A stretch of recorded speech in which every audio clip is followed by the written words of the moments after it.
Praise lord. దేవాతి దేవునికి వందనాలు. ప్రభు నామమున మీ అందరికీ నా ప్రత్యేకమైన వందనాలు, శుభాలు తెలియజేస్తున్నాను. ఈ దినము కొరకు ఏర్పాటు చేయబడిన దేవుని వాగ్దానము దానియేలు గ్రంథము 3వ అధ్యాయము 30వ వచనము.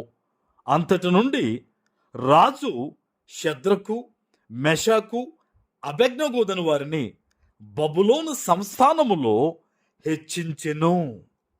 దేవుని నామానికి మహిమ కలుగునుగాక. ఈ ఉదయకాల సమయంలో సర్వ సృష్టికర్త అయిన నీ తండ్రి నిన్ను ఆశీర్వదించి గొప్ప వాగ్దానాన్ని నీకందిస్తూ ఉన్నారు. హల్లెలూయా. ఈరోజు దేవుడు ఎంత గొప్ప వాగ్దానం నీకు ఇస్తున్నారంటే, నీ శ్రమలో దేవుడు నీకు తోడై ఉన్నారు. ఈరోజు నీ కష్టములో దేవుడు నీకు తోడుగా ఉన్నారు. నీ ఒంటరితనములో దేవుడు నీకు తోడై ఉన్నారు. నువ్వు అనుకోవచ్చు, పాస్టర్ గారు ఎలా చెప్తున్నారు ఈ మాటని. ప్రియులరా గమనించండి. షద్రకు, మెషాకు, అబేద్నెగోను వారు అగ్నిగుండములో పడవేశాడు రాజు. ఇంకా చెప్పాలంటే వారిని పడవేసిన ఆ సైనికులు కూడా చనిపోయారు, కానీ వీరి తల వెంట్రుకైనను వాసన కూడా రాలేదని లేఖనంలో దేవుడు రాయించారు. ఆ రోజు వారు దేవుని కోసం నిలబడ్డారు, దేవుడు వారి కోసం నిలబడ్డాడు. అందుకనే వీరి ముగ్గురిని కూడా రాజు హెచ్చించినట్టుగా ఇక్కడ సందర్భంలో ఉంది. ఈరోజు ఈ వాగ్దానం వింటున్న నీ జీవితంలో కూడా ప్రస్తుతం ఉన్న ఆ శ్రమను దేవుడు తొలగించి, ఇదిగో ఆయన చెప్తున్నారు, నిన్ను హెచ్చించబోతూ ఉన్నారు. ఆమేన్. నీ ఉద్యోగంలో నువ్వు హెచ్చించబడబోతూ ఉన్నావు. నీ వ్యాపారంలో నువ్వు అభివృద్ధి చెందబోతూ ఉన్నావు. నీ హృదయములో గొప్ప సంతోషముతో నువ్వు దేవుణ్ణి స్తుతించబోతూ ఉన్నావు. ఆమేన్. ఇది దేవుని వాగ్దానము ఖచ్చితంగా నీ పట్ల నెరవేరుతుంది. మరి ఎప్పుడు నెరవేరుతుందో తెలుసా?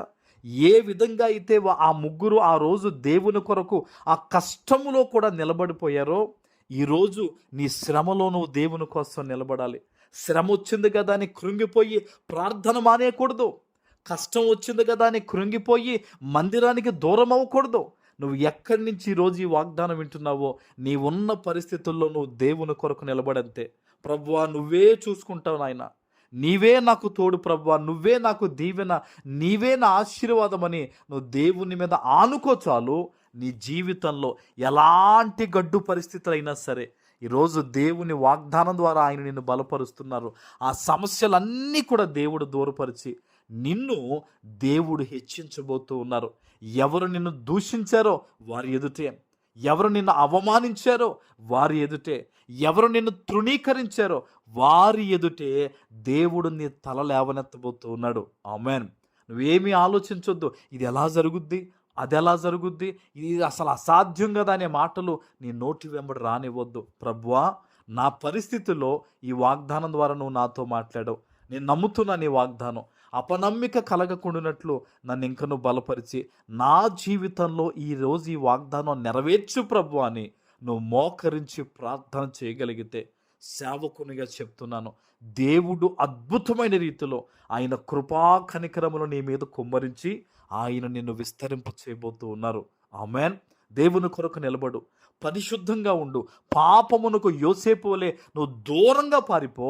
ఇదిగో దేవుడు నీ చెంత నిలుస్తారు. ఆమేన్. ప్రార్థన చేసుకుందాం. పరిశుద్ధుడా, ప్రేమ కలిగిన తండ్రి, మీకు వందనాలు.